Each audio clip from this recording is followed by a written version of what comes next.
अब आते हैं स्पेशल सिचुएशन पर। इंटरेस्ट फ्री लोन्स या कंसेशनल रेट लोन्स का क्या? रूल नंबर 258 पार्ट 3 यहाँ क्लैरिटी देता है।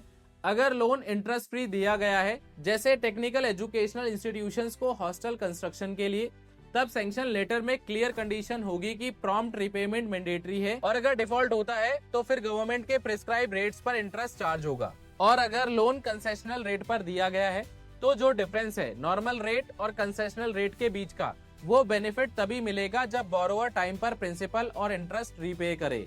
डिफॉल्ट होते ही कंसेशनल बेनिफिट खत्म हो सकता है। और अगर किसी केस में इंटरेस्ट फ्री लोन के साथ सब्सिडी भी दी गई हो रनिंग एक्सपेंसेस के लिए, तो सैंक्शन लेटर में प्रोविजन होगा कि डिफॉल्ट की सिचुएशन में ड्यूज सब्सिडी से रिकवर किए जा सकते हैं। इस रूल का पार्ट 4 फाइनल इन्फोर्समेंट का पार्ट बताता है, जब डिफॉल्ट का रिपोर्ट मिलता है तो सैंक्शनिंग अथॉरिटी को तुरंत एक्शन लेना होगा।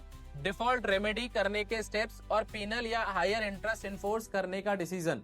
लेकिन अगर अथॉरिटी केस के सर्कमस्टांसिस देखकर सेटिस्फाई हो कि पीनल या हायर रेट अप्लाई नहीं करना चाहिए, तो बोरोवर को कम से कम नॉर्मल रेट का इंटरेस्ट ओवरड्यू अमाउंट पर ड्यू डेट से सेटलमेंट डेट तक पे करना होगा। एडिशनल इंटरेस्ट वेव सिर्फ स्पेशल सर्कमस्टांसिस में या जब डिले बहुत शॉर्ट हो, जैसे कुछ दिन का, तभी कंसिडर किया जा सकता है। रूल नंबर 258 का कोर मैसेज सिंपल है, पब्लिक मनी में डिले एक्सेप्टेबल नहीं है, डिसिप्लिन रिवॉर्ड होगा, डिफॉल्ट पिनलाइज होगा, और सिस्टम इतना स्ट्रॉन्ग है कि हर सिचुएशन, स्टेट गवर्नमेंट हो, पीएसयू हो, इंटरेस्ट फ्री लोन हो, कंसेशनल लोन हो, हर जगह अकाउंटेबिलिटी क्लियर है।